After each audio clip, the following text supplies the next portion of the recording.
ఏంటన్నా ఇది సోషల్ మీడియాలో మనం వింటూ ఉన్నాము. హ్మ్. అండ్ ప్యారడీలు చేస్తూ ఉన్నారు. అండ్ కొన్ని ఈవెంట్స్‌లో అయితే దాని గురించి మాకిక్కడుంది అని జెప్పేసి దీని గురించి మాట్లాడుతున్నారు. ఏంటి అలా ఆ అమ్మాయి మాట్లాడడానికి పబ్లిసిటీ స్టంట్ అనుకోవచ్చా? లేకపోతే నిజంగా ఆవిడ చెప్పిన మాటల్లో బయట అంటే లేడీస్‌కి నిజంగా అలాంటి ఇల్లు లేదంటారా? సీ ఇప్పుడు గవర్నమెంట్ ఏదైనా చట్టం చేసిందా? ఆడవాళ్ళు ఇల్లు కొనుక్కోకూడదు. ఆడవాళ్ళు డబ్బులు సంపాదించుకోకూడదు. ఒకవేళ మీరు సంపాదించుకున్న ఈ డబ్బులన్నీ కూడా మీ నాన్నకో, మీ మొగుడికో ఇచ్చేయాలి. లేకపోతే నీ కొడుక్కో ఇచ్చేయాలి తప్ప మీరు డబ్బులు పెట్టుకోకూడదు. ఇలాంటిది ఏమన్నా చట్టం చేసిందా? హ్మ్. నువ్వు డబ్బులు సంపాదించుకుంటే ఆ డబ్బులు నీ ఇష్టం వచ్చినట్టు ఖర్చు పెట్టుకోకుండా ఆపేది ఎవడు? హ్మ్. చాణక్య నువ్వు సంపాదించుకుంటే నువ్వు ఖర్చు పెట్టుకుంటావు. మీ చెల్లెలో, అక్కో లేకపోతే మీ భార్య ఎవరైనా ఎవరు సంపాదించుకున్నా వాళ్ళు వాడి ఇష్టం వచ్చినట్టు ఖర్చు పెట్టుకునే హక్కు వాళ్ళకు ఉంటది. ఇకపోతే లేదు ఆడవాళ్ళకి ఇల్లు లేదంటే మరి ఆవిడ చెప్పే కోణం మనం ఎలా చూడాలంటే మన కడలి హ్మ్. ఒకప్పుడు ఆడవాళ్ళు సంపాదించుకోవడానికి అవకాశాలు తక్కువగా ఉండి లేకపోతే వాళ్ళు వంటింటికి మాత్రమే పరిమితమయ్యి ఏదో ఒక 10థ్ ఇంటర్ చదివిచ్చేసిన తర్వాత ఇంకెందుకమ్మా ఎక్కువ చదువులు మనకి ఆడపిల్లకి ఇంత చాలు అని చెప్పి వాళ్ళ నాన్న ఒక మంచి సంబంధం చూసి పెళ్లి చేసి పంపించినప్పుడు అప్పుడు దాకా ఈవిడికి తండ్రిల్లు అప్పటి నుంచి మొగుడిల్లు హ్మ్. ఓకే అయినా కూడా ఈ- నువ్వు గమనిస్తే ఏ తండ్రి అయినా సరే నాకు ఒక కొడుకు కూతురు అందరూ ఉన్నారు మరి రేపు వాళ్ళకి ఆస్తి పంచాల్సి వచ్చినప్పుడు నాకు తరతరాల నుంచి వచ్చిన ఆస్తినా నేను సంపాదించిన ఆస్తినా వచ్చినప్పుడు ఇద్దరికీ ఈక్వల్గానే ఇస్తాం ఇంకా మన దరిద్రం ఏంటంటే ఆడవాళ్ళకి పెళ్లి చేసేటప్పుడు ముందుగానే సరే పాపం వెళ్ళిపోతుంది కదా దీనికి కట్నం రూపంలో ఇచ్చేద్దాం వీడు ఎప్పుడు మనతోనే ఉంటాడు కదా వీడి తర్వాత ఇవ్వచ్చులే అనుకుంటాం హ్మ్. నా కొడుకు విషయంలో అయితే వీడు ఉంటాడు కదా వీడికి సర్లే తర్వాత ఇవ్వచ్చులే పాపం ఈ అమ్మాయికి అప్పో సుప్పో చేసి ఎక్కడి నుంచో డబ్బులైనా తీసుకొచ్చి తర్వాత మనం చూసుకుందాంలే అని చెప్పి వీడిని పక్కన పెట్టి అన్నీ తీసుకొచ్చి ఆవిడకి ఇస్తారు హ్మ్. నేను ₹1,00,00,000 సంపాదిస్తే 50,00,000 నా కూతురికి 50,00,000 నా కొడుక్కి ఇద్దరికి రెండు కళ్ళగా ఏ తండ్రికైనా ఇలాగే ఉంటుంది హ్మ్. ఆడపిల్ల అంటే చిన్న చూపు ఉండదు నాకు తెలిసి మరి వాళ్ళ ఇంట్లో అలాంటి చిన్న చూపు ఏమైనా ఉందంటే ఆవిడే చెప్పాలి హ్మ్. నాకు తెలిసి నాకు అలాంటి చిన్న చూపు లేదు అలాంటి అయితే విషయం ఏంటంటే ఇక్కడ నాన్న డబ్బులు ఇవ్వడమో లేకపోతే మొగుడు డబ్బులు ఇవ్వడమో ఇవి కాకుండా నిన్ను సొంతంగా సంపాదించుకోకుండా ఆపేదెవడు హ్మ్. నీ చదువు నీ టాలెంట్ చదువు లేకపోయినా టాలెంట్ తోటి చాలామంది డబ్బులు సంపాదించుకుంటున్నారు కదా హ్మ్. వాళ్ళు సంపాదించుకున్న డబ్బులు ఏమన్నా నిజం చెప్పాలంటే అమీర్పేటలో ఆడవాళ్ళని నమ్ముకునే అన్ని షాపింగ్ మాల్ వెలుస్తున్నాయి మీరు గమనించండి షాపింగ్ చేసేది ఆడవాళ్ళు ఎక్కువ మగవాళ్ళు ఎక్కువ మగాడు వచ్చి అక్కడ నించొని బిల్లు కట్టడానికి మాత్రమే వాడు ఆ హ్మ్. చీరలు ఆ నగలు ఇవన్నీ కొనుక్కునేది వీళ్ళే హ్మ్. అండ్ మన వాళ్ళు పెద్దవాళ్ళు చెప్పేది కూడా మగాడి ఈ వైభవం అంతా ఆడవాళ్ళు ఒంటి మీద కనబడాలంట యాహ్! అంటే అవును. నువ్వు ₹1,00,00,000 సంపాదిస్తే అది ఎలా తెలుస్తుంది మహా అయితే నువ్వు ఓ షర్టు ప్యాంట్ వేసుకొని బూట్ వేసుకొని పోతావు తప్ప పట్టు చీరలు కానీ లేకపోతే నగలు కానీ వీళ్ళకి కొని పెడితేనే నువ్వు మగాడు అనే రకంగా మన మీద రుద్దారు హ్మ్. సో ఇక్కడ అది ఏదో బాగుంది కదా అని చెప్పి ఆవిడ ఒక ఫ్రేజ్ వాడేసి ఆ ఫ్రేజ్ని జడ్జి చేసుకోవడం కోసం అవును కదా కరెక్టే కదా అనుకునే పరిస్థితి ఉంది హ్మ్. ఇది ఎప్పటిది మేబీ ఒక 30 ఏళ్ల క్రితం సంగతి హ్మ్. ఇప్పుడు అన్ని రంగాల్లోనూ ఆడవాళ్ళు మగవాళ్ళతో పోటీ పడుతున్నారు యాహ్! ఇంకా చెప్పాలంటే ఆవిడ ఇంకో మాట కూడా అంది ఆపర్చునిటీస్ యాహ్! ఈక్వాలిటీ అంటే ఏంటి ఆపర్చునిటీస్ ఈక్వల్గా ఉండాలి కరెక్టే ఆపర్చునిటీస్ ఈక్వల్గా ఉండాలి మరి ఆవిడ అందులో మాటల్లో తీస్తూ కూలి వాళ్ళకి హ్మ్. సో ఆఖరికి కూలి వాళ్ళకి కూడా ఆడవాళ్ళకి తక్కువ వేతనం మగవాళ్ళకి ఎక్కువ వేతనం ఎందుకండి ఈ వివక్ష అన్నట్టుగా మాట్లాడింది హ్మ్. ఇక్కడ ఆడవాళ్ళకి తక్కువ మగవాళ్ళకి ఎక్కువ అనే కోణంలో అసలు ఆడ మగ అనే వ్యత్యాసం వాళ్ళకు ఉండదు వాడికి కావాల్సింది పని యాహ్! నువ్వు ఎంత పని చేస్తావు అంటే ఆవిడ మళ్ళీ వర్కింగ్ అవర్స్ ఇద్దరికీ సేమే హ్మ్. కానీ మగవాళ్ళకి జీతం ఎక్కువ ఎందుకండి అంటుంది ఎందుకంటే అదే గంటలో వీడు 100 ఇటుకలు మోస్తాడు ఈవిడ 50 ఇటుకలు మోస్తుంది ఓకే. సో ఇది గవర్నమెంట్ పెట్టిన రూల్ కాదు ఆ కాంట్రాక్టర్ లేకపోతే ఎవడు పని చేయించుకుంటున్నాడు వాడికి కావాల్సింది ఏమిటయ్యా నేను హ్మ్. బిల్డింగ్ కట్టాలి కావాలి మనుషులు కావాలి ఆ మనుషులు వచ్చినప్పుడు కొంతమంది ఆడవాళ్ళు వచ్చినప్పుడు వాళ్ళకి ఎంత ఇవ్వాలి వాళ్ళు చేసే పనిని బట్టి వాళ్ళు ఇస్తాం అంటారు దీనికి కూడా గవర్నమెంట్ రూల్స్ కొన్ని పట్టుకొచ్చారు హ్మ్. వాళ్ళకి అన్యాయం జరిగిపోతుంది వాళ్ళకి తక్కువ వేతనాలు ఇస్తాను వాళ్ళకి కొంత పెంచి ఇవ్వండి అని చెప్పి అంటే వాళ్ళు చేసే పని తక్కువైనా కూడా హ్మ్. వాళ్ళకి ఆ, ఇంకా కాస్త వేతనం పెంచి ఇవ్వాలి దానికి మినిమం వేజెస్ ప్రకారం ఏదో పట్టుకొచ్చారు చట్టాలు బట్ ఇది జరగడానికి కారణం ఏంటంటే ఆడవాళ్ళు అనే అలుసు కాదు పని నాకు కళ్ళకి నా పనే డబ్బులు నువ్వు హ్మ్. చేసే పనే నాకు వచ్చే డబ్బులు నాకు వచ్చే డబ్బులు వీడి వల్ల ఎక్కువ వస్తున్నాయంటే వీడికి ఎక్కువ ఇస్తా వీడి వల్ల తక్కువ వస్తున్నాయంటే వీడి తక్కువ ఇస్తా నువ్వు నేను వెళ్ళాం పని చేసాము నువ్వు ఓ 100 ఇటుకలు మోసావు, నేను 70 ఇటుకలు మోసాను, నీకు 100 ఇటుకలు నేను డబ్బులు ఇస్తాను, నాకు 70 ఇటుకలకే డబ్బులు ఇస్తాడు. ఇది కూలీ వాళ్ళకి సంబంధించి మాత్రం. ఓకే. ఇది శారీరకమైన శ్రమకు సంబంధించి. బట్ ఇవాళ రేపట్లో అది అదొకటేనా ఉద్యోగం? చదువుకుని నీతో నాతో పోటీపడి ఆఫీసులో ఉద్యోగాలు చేసే మహిళలకి ఈక్వల్ శాలరీస్ లేవా? ఉన్నాయి. ఇంకా చెప్పాలంటే ఇంకా ఎక్కువే ఉన్నాయి ఇక్కడ. ఇంకా ఎక్కువ కాదు, గవర్నమెంట్ తరపు నుంచి వాళ్ళకి వచ్చే ట్యాక్స్ బెనిఫిట్స్. ఇప్పుడు నీకు నాకు ఒకటే జీతం వస్తుంది, ఐ మీన్ అమ్మాయి అనుకో, ఇద్దరికి ఒకటే జీతం వచ్చినా కూడా అమ్మాయిలకి కొన్ని ట్యాక్స్ బెనిఫిట్స్ వల్ల, అండ్ అలాగే అబ్బాయిలకి చాలా చోట్ల కన్వీన్స్ కూడా ప్రొవైడ్ చేయరు, అమ్మాయిలకి కంప్లీట్ కన్వీన్స్ ప్రొవైడ్ చేస్తారు. ఇంకా రకరకాల ఫెసిలిటీస్ వాళ్ళకి ఎక్కువ ఉన్నాయి. ఎక్కడ మళ్ళీ ఆడవాళ్ళనే సాఫ్ట్ కార్నర్లో వాళ్ళకి. అంతెందుకయ్యా, నువ్వు నేను మీడియాలో ఉన్నావు, నువ్వు చేసే పని అదే ఒక అమ్మాయి వచ్చి చేస్తే నీకు ఎక్కువ ఇస్తారా, అమ్మాయికి ఎక్కువ ఇస్తారా? అమ్మాయికి ఎక్కువ ఇస్తారు.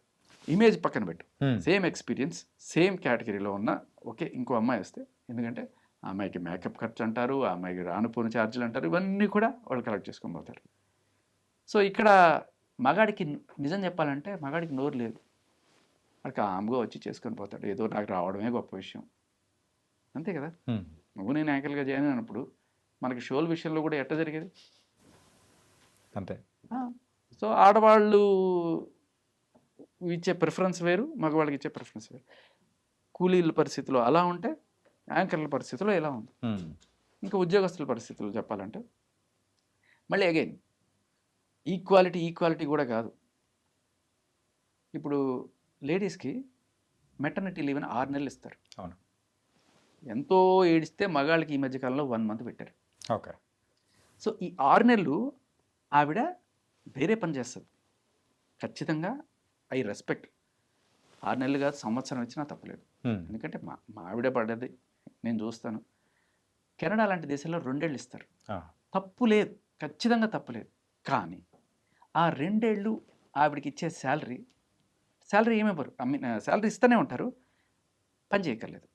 బట్ దానికి పనిచేసేది ఎవడు? మగాడు కదా. నువ్వు నేను ఆవిడ లేని లోటు ఆఫీస్లో తీరుస్తాం. ఎందుకు అంటే ఆవిడ ఒక బిడ్డను మోసింది, కన్నది, ఆవిడ చేస్తున్నది గొప్ప పని. మన ఇద్దరం ఆఫీస్ కోసం చేస్తాం, ఏకంగా ఆవిడ సృష్టి కోసం చేస్తాం, తప్పే లేదు. కానీ ఇక్కడ మగాళ్ళు ఏదో అన్యాయం చేసేస్తాను లేదు, మగాళ్ళు న్యాయం చేస్తున్నారు నిజానికి ఆడవాళ్ళకి.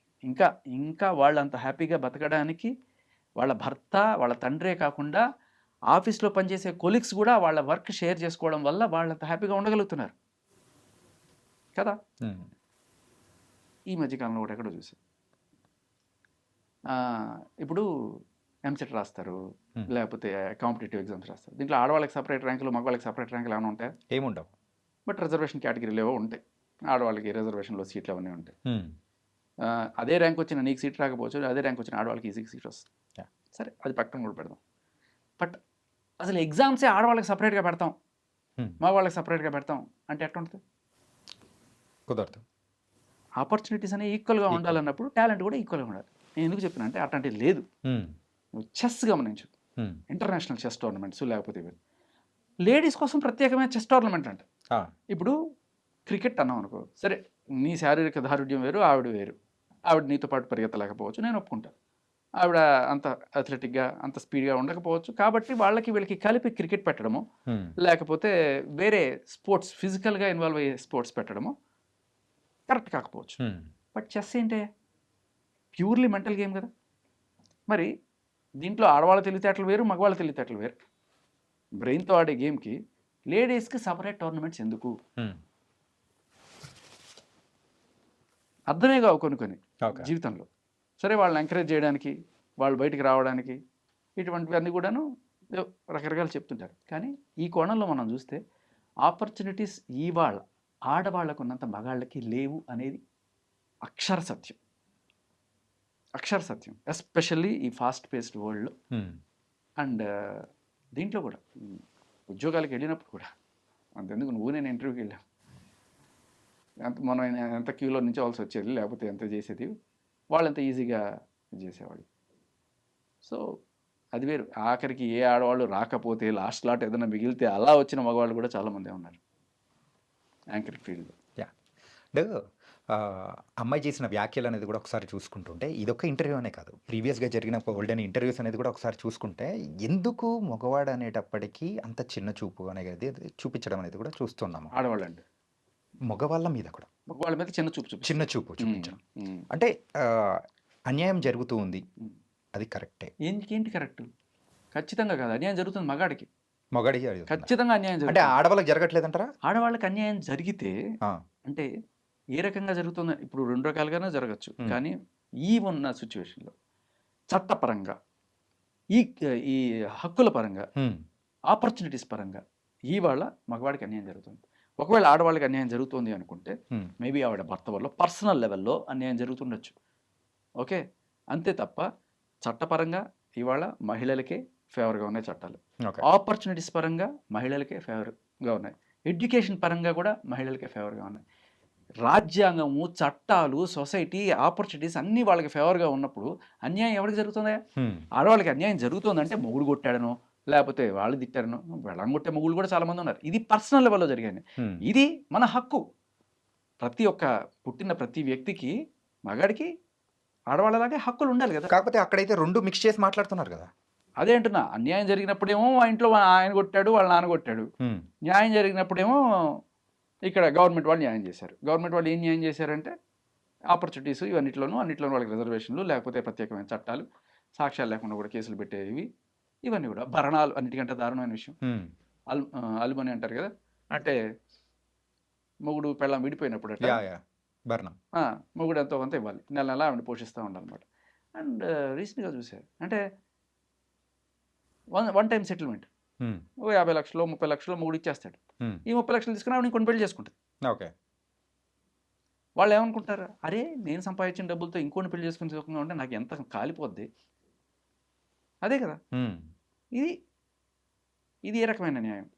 చైనాలో నిజం చెప్పాలంటే ఈక్వాలిటీ గురించి మాట్లాడుకుంటే చైనా హ్మ్. ఆడ మగ మనలాగా రిజర్వేషన్లు ఏ తేడాలు చూపించదు. అటువంటి దేశంలో ఒకప్పుడు ఉండే ఈ భరణాలు ఇటువంటి అన్నీ. మొన్న రీసెంట్గా నాకు తెలిసి 1 ఇయర్ 2 ఇయర్స్ బ్యాక్ హ్మ్. మొత్తం తీసి వదలబడేశారు. పెద్ద పెంట అయిపోయింది, ఇది చిరాకు అయిపోయింది. కష్టపడి సంపాదించుకోవడం నేర్చుకోవాలి తప్ప ఇలా ఆడిని ఈడిని అడుక్కొని, లేకపోతే చట్టాలు ఉన్నాయి అని చెప్పి కేసులు వేసి లాక్కోవడం అనేది కరెక్ట్. సుప్రీంకోర్టు లేటెస్ట్గా ఒక జడ్జిమెంట్లో ఇచ్చింది. ఓకే. ఒక ఆవిడ ఏదో మొగుడు పెళ్ళాం విడిపోతున్నాము, నాకు ఎంతో కొంత ఇప్పించండి అని చెప్పి చేస్తే, నువ్వు ఏం చదువుకున్నావు? ఎంబీఏనో ఇంజనీరింగో ఏదో చేసింది, ఉద్యోగం చేసుకుంటుంది, అన్నీ ఉన్నాయి, ఇన్కమ్ ట్యాక్స్ రిటర్న్ సబ్మిట్ చేస్తుంది, ఇంత ఉండి నువ్వు ఎందుకమ్మా హుందాగా డబ్బులు సంపాదించుకొని బతుకోలేవు, ఎందుకు మొగుడిని దేహి అని చెప్పి అడుక్కొని బతుకుతున్నావు, మీరు హుందాగా బతకడం నేర్చుకోండి అని సుప్రీంకోర్టు వ్యాఖ్యానించింది. హ్మ్. సో ఆపర్చునిటీస్ అనేవి ఈక్వల్గా ఉన్నప్పుడు నీకెందుకు ఇవ్వాలి భరణం? అండ్ ఇదే భరణం మగాడికి ఎందుకు ఇవ్వరు? ఈక్వాలిటీ కదా. Yeah. మొగుడు పెళ్ళం విడిపోయారు, నువ్వు భరణం మొగుడికి. మగాడని వాడు పోషించడానికి పుట్టాడా? పురుషుడు పోషించడం దగ్గరగా ఉందనే. హ్మ్. సో నిజంగా చెప్పాలంటే మనల్ని ఇంకా ఒక భ్రమలో బతికేట్టు ఆడవాళ్ళు అన్యాయం అనేది ముసుగేసుకొని చాలా రోజుల నుంచి సొసైటీలో ఇది నడుపుతూ ఈ ఫెమినిస్టులు వీళ్ళందరూ కూడాను హ్మ్. మగాడిని ఒక ఇన్సెక్యూరిటీకి గురి చేస్తూ, మగాడు అవును ఇది నిజమేనేమో అని చెప్పి నువ్వే అన్నావు ఏమో మగాడికి అన్యాయం జరుగుతుంది అనే స్టేజ్లో మగాడు వెళ్ళిపోయేలా చేసి ఇవాళ అన్ని రకాల ఫెసిలిటీస్ అక్కడే పోతున్నాయి, అన్ని రకాల ఆపర్చునిటీస్ అడిపోతున్నాయి, మగాడు అడుగు తినే స్టేజ్కి వస్తున్నాడు. అంటే అమ్మాయిలు అనేటప్పటికి మంచివాళ్ళు. కానీ ఈ అమ్మాయి చేసిన వ్యాఖ్యలు ఏదైతే అమ్మాయి చూసిన అబ్బాయి తర్వాత ఇద్దరు కూడా జస్ట్ తల్లి గడుపు నుంచే వస్తారు, ఒకే తల్లి గడుపు నుంచి వచ్చిన వాళ్ళే. సడన్ గా ఆడవాళ్ళు మంచి వాళ్ళు, మగవాళ్ళు చెడ్డవాళ్ళు ఏమీ అయిపోరు. కానీ ఏంటంటే అన్న, ఇప్పుడు అమ్మాయిలు ఉంటారు, మంచోళ్ళు ఉంటారు, కొంచెం చెడ్డోళ్ళు ఉంటారు. కాకపోతే ఇక్కడ ఏంటంటే ఇలా మాట్లాడే ఒక అమ్మాయిని చూసి అలా ఒక 5-6 మంది అమ్మాయిలు తయారయ్యారు అనుకోండి, అప్పుడు ఏంటి సంగతి? ఏంటంటే ఇంత వస్తుంది కదా, అరే ఇట్లా మాట్లాడామంటే ఇంత పబ్లిసిటీ వస్తుంది కదా, అరే ఈరోజు అమ్మాయి కడలి మాట్లాడింది, మేము మాట్లాడితే తప్పేంది అని చెప్పేసి ఒకరిని చూసి ఇంకొకరు నేర్చుకుంటే. ఆ అమ్మాయి మాట్లాడిన అన్ని మాటలు నేను తప్పు పట్టను. కడలి అనే అమ్మాయి కొన్ని చాలా చాలా సెన్సిటివ్గా మాట్లాడుతుంది, బాగుంది. కానీ ఇక్కడ ఆ అమ్మాయి మాట్లాడిన మెయిన్ పాయింట్ నువ్వు చెప్పింది ఏంటంటే అమ్మాయికి ఇల్లు లేదు అనేది తప్పు. ఎందుకంటే నువ్వు సంపాదించుకుని కొనుక్కోమ్మా, ఎవడు ఆపుతున్నాడు? ఏ అమ్మాయి అయినా సరే ఉద్యోగం చేసి డబ్బులు సంపాదించుకొని ఇల్లు కొనుక్కుంటే గవర్నమెంట్ ఆపుతుందా? చట్టాలు ఆపుతున్నాయా? ఎవ్వడు ఆపట్లేదు కదా! ఈ స్టేట్మెంట్‌కి ఏంటి అర్థం? అండ్ ఇంకా నిజం చెప్పాలంటే ఆవిడకి చాలా ఆహ్, తొందరగానే పెళ్లి చేసేస్తారు మగవాళ్ళకన్నా ఆడవాళ్ళకి. ఆ టైంలోనే అంటే చేసేటప్పుడే వాళ్ళు స్థితిగతుల కన్నా ఎక్కువ. ఒక రిక్షా తొక్కుకునేవాడు, ఒక కారు ఉండేవాడికి, ఒక 10,00,000 ఉండేవాడు, ఒక 20,00,000 ఉండేవాడికి ఇలా ఇచ్చి పెళ్లి చేద్దాం అనుకుంటారు. ఆళ్ళ మైండ్ సెట్ కూడా. ఆవిడంటది మైండ్ సెట్స్ గురించి మాట్లాడుతది. మగాడు అనేవాళ్ళు ఎందుకు ఆడవాళ్ళని అదో రకంగా చూస్తూ ఇది చేస్తారు. మన ఇష్టం వచ్చినట్టు డ్రెస్సులు వేసుకుంటాం. అలాగే ఈ మైండ్ సెట్ విషయానికి వస్తే ఆడవాళ్ళు ఒక అమ్మాయిని నేను 100 మందిని అడిగాను. ఒక్కళ్ళు కూడా నాకు ఈ ఆన్సర్ చెప్పలే. అమ్మ నువ్వు పెళ్లి చేసుకునే అబ్బాయి నీకన్నా పొట్టిగా ఉంటే చేసుకుంటావా? లేదు. నీకన్నా చదువు తక్కువ ఉంటే మేబీ కానీ చేసుకో, మోస్ట్ లైక్లీ నాట్. నీకన్నా ఆస్తి తక్కువ ఉండకూడదు, నీకన్నా వయసు తక్కువ ఉండకూడదు, వయసులో పెద్ద ఉండాలి, హైట్లో పెద్ద ఉండాలి, చదువులో పెద్ద ఉండాలి, ఆస్తిలో పెద్ద ఉండాలి, అన్నిట్లోనూ ఎక్కువ ఉండాలి. ఈక్వాలిటీ కావాలి మాకు. ఓకే. వాళ్ళకి ఆ మైండ్ సెట్ మారాలి. ఏ పొట్టిగా ఉంటే ఎందుకు చేసుకోకూడదు? మగాడు చేసుకోవట్లేదా పొట్టిగా ఉండే అమ్మాయిని? అలా మనం తయారు చేయబడ్డాం. మనమే కాదు వాళ్ళు కూడా. ఓకే. తరతరాలుగా ఇలా వచ్చింది, అలా ఉంటుంది. వాళ్ళని వాళ్ళు మార్చుకోవాలి ఫస్ట్. ఈక్వాలిటీ అనే విషయంలో అక్కడి నుంచి రావాలి. వాళ్ళు మారాలి ఫస్ట్. అండ్ ఫైనల్‌గానా ఈవెన్ వాళ్ళనే కాదు కొంతమంది ఫెమినిస్ట్ మాట్లాడేటప్పుడు కూడా అంటే ఎప్పుడో జరిగిన అంటే వాళ్ళ మీద జరిగిన దాడుల దాని గురించి ప్రెజెంట్ ఇప్పుడు ఉన్న టైం లైన్. సో ఇప్పుడు ఈక్వాలిటీ అనేది కూడా మాక్సిమం వచ్చింది. ఇన్ఫ్యాక్ట్ చెప్పాలంటే మగవాళ్ళ కంటే అమ్మాయిలు ఒక అడుగు ముందుగానే ఉన్నారు. వాళ్ళు ఎక్కువ సమానం, మనం తక్కువ సమానం. తక్కువ సమానం ఆ టైప్లో ఉన్నాం. కానీ ఆ రోజు జరిగిన ఇన్సిడెంట్స్ అనేది కూడా ఇప్పుడు మెన్షన్ చేసి చేయడం వల్ల అంటే ఏం సాధిస్తారని ఏం సాధిస్తారు? బ్రహ్మాండంగా హక్కులు సాధించుకుంటున్నారు, రిజర్వేషన్లు సాధించుకుంటున్నారు, చట్టాలు సాధించుకుంటున్నారు, ఇన్ని సాధించుకుంటున్నారు కదా. జస్ట్ ఇక్కడున్న ఒక వెల్ ఎడ్యుకేటెడ్ ఆస్తిపరురాలు అన్నీ ఉండి కూడా నేను అమ్మాయిని అని చెప్పి ఎవరైతే ఒక తాండాలో గిరిజన స్త్రీ ఆస్తి లేక ఆపర్చునిటీస్ లేక బాధపడుతుందో వాళ్ళ కోసం చేయబడిన చట్టాలని ఏకంగా మహిళల కోసం చేశారు కాబట్టి నేను దీన్ని వాడుకుంటాను అని చెప్పి ఈవిడికి అన్నీ ఉన్నా కూడా ఈవిడ భరణం కోసం వెళ్తుంది, ఈవిడ అదే రిజర్వేషన్ కోసం వెళ్తుంది. సో ఏంటంటే మనకు ఉన్నాయి కాబట్టి అది చూపించి ఇక్కడ వీళ్ళు బతుకుతాం. నిజం చెప్పాలంటే ఈ చట్టాలు కూడా పాపం ఇలా వీక్ మహిళల కోసం చేపట్టే చట్టాలు. నిజానికి ఇవాళ కేసులు పెడుతున్న మహిళలందరూ కూడా స్ట్రాంగ్ మహిళలు. నువ్వు గమనించండి, రీసెంట్గా ఒక స్టార్ హీరో మీద ఒక అమ్మాయి వెళ్ళి కేసు పెట్టింది. ఆవిడ చెప్తుంది మాది జమీందారు వంశం, మా నానమ్మ జమీందారు, అసలు నేను ముష్టేస్తాను వాళ్ళకి కావాలంటే. అంత డబ్బులు అంత ఉంది, ఇటువంటి వాళ్ళే వెళ్ళి కేసులు పెట్టగలుగుతున్నారు తప్ప నిజానికి ఒక డ్యాన్స్ యూనియన్లో ఒక అమ్మాయికి ఆపర్చునిటీస్ ఇవ్వాలంటే నువ్వు నాతో వచ్చి ఉంటేనే నీకు ఆపర్చునిటీ ఇస్తానని చెప్పి బలవంతం చేసిన వాడు ఆ అమ్మాయి వెళ్ళి దేవుడా నన్ను రక్షించండి అని చెప్పి పోలీస్ స్టేషన్ చుట్టూ కేసులు పెట్టడానికి తిరిగితే ఇక్కడ కాదమ్మా ఆ స్టేషన్కి పో, ఆ స్టేషన్ కాదమ్మా ఈ స్టేషన్కి పో అని చెప్పి తిప్పే వ్యవస్థ. నిజానికి న్యాయం అనేది ఇలా వీకర్ సెక్షన్స్ కోసం ఉద్దేశించబడితే అవన్నీ యూజ్ చేసుకొని ఇలా డబ్బున్న వాళ్ళు, పరపతున్న వాళ్ళు, లేకపోతే ఇన్స్టాగ్రామ్ ఇన్ఫ్లుయెన్సర్స్ వీళ్ళందరూ కూడా వీటిని చక్కగా వాడుకోగలుగుతున్నారు. ఓకే. అది అండ్ ఫైనల్గా ఈ టాపిక్ గురించి మీరు ఏమంటారు? ఆడ మగ తేడా లేదు. దమ్మున్నోడిది, పని చేయగలిగినోడిది డబ్బు. అండ్ ఇంకొకటి ఏంటంటే మగాడు తిడతాడు, ఆడవాళ్ళు పడవాళ్ళు కాదు. ఆడది సంపాదించి బాగా కోట్లు సంపాదించింది, ఏం 1000 రూపాయలు లేకపోతే 10,000 జీతం ఉన్నవాడు వాడిని పెళ్లి చేసుకుంది నచ్చి, వాడు ఏం చేస్తాడు? ఎగురుతాడా పెళ్ళ మీద? మూసుకొని ఉంటాడు. లేకపోతే నాకు ఇది కూడా ఉండదు, మంచి కారు ఇచ్చింది, మంచి బంగ్లా ఇచ్చింది, ఆవిడ నన్ను చేసుకోవడమే నాకు గొప్ప విషయం కాబట్టి నేను అణిగి పడి ఉండాలి అని మగాడు ఎట్లా అనుకుంటాడు. అలాగే ఒకప్పుడు ఒక మంచి అయ్యే చేతిలో పిల్లని పెట్టాలనుకున్నప్పుడు వాడికి అంత కారు బంగ్లా అన్నీ ఉన్నాయి, నిన్ను చూసి చేసుకున్నాడంటే మనం అణిగిమణి ఉండాలి అనుకునే స్టేజ్లో వాళ్ళు ఉండే. ఇది ఆడ మగ వ్యత్యాసం కాదు, డబ్బు పరపతిలో ఉన్న తేడా. బాగా డబ్బు సంపాదించు, మగాడే నీ వెనకాల ఊడిగం చేస్తాడు. కానీ ఇక్కడ వీళ్ళ ఎంత డబ్బు సంపాదించినా అంతకన్నా డబ్బు సంపాదించిన వాడిని నేను చేసుకోవాలి అనుకునే యాటిట్యూడ్, అంతకన్నా పొడుగు ఉండాలి, అంతకన్నా ఎడ్యుకేషన్ ఉండాలి, అంతకన్నా ఆస్తి ఉండాలి అనే ఈ మెంటాలిటీ ఆడవాడదు. ఓకే. అదే తేడా కొడుతుంది. బేసికల్లీ నిజంగానే నీకన్నా తక్కువలో ఉన్నవాడిని నువ్వు చేసుకొని చూడు అన్నిట్లోనూ ఎలా ఉంటుందో చూడు. ఓకే. సో నైస్ అన్న. ఏంటంటే ఇటు సైడ్ న్యాయం ఉంటుందో అటు సైడ్ మాట్లాడే పర్సన్ కాబట్టి అందుకోసమే మిమ్మల్ని పిలిచాను. ఈ టాపిక్ మీద మీ యొక్క ఒపీనియన్ అనేది కూడా తీసుకున్నాను. So thank you so much. Thank you. And don't forget to subscribe to iDream. And for more videos, Please subscribe to iDream. Please subscribe to iDream. Please subscribe iDream. And please subscribe to iDream. For more videos, subscribe to iDream. please like, share, and subscribe to the channel. Congratulations, iDream. Subscribe to iDream. Subscribe to iDream. So subscribe to iDream Media. iDream ki iDream team andarki huge congratulations. Please subscribe iDream Media. Please subscribe to iDream. Subscribe iDream. Please subscribe to iDream.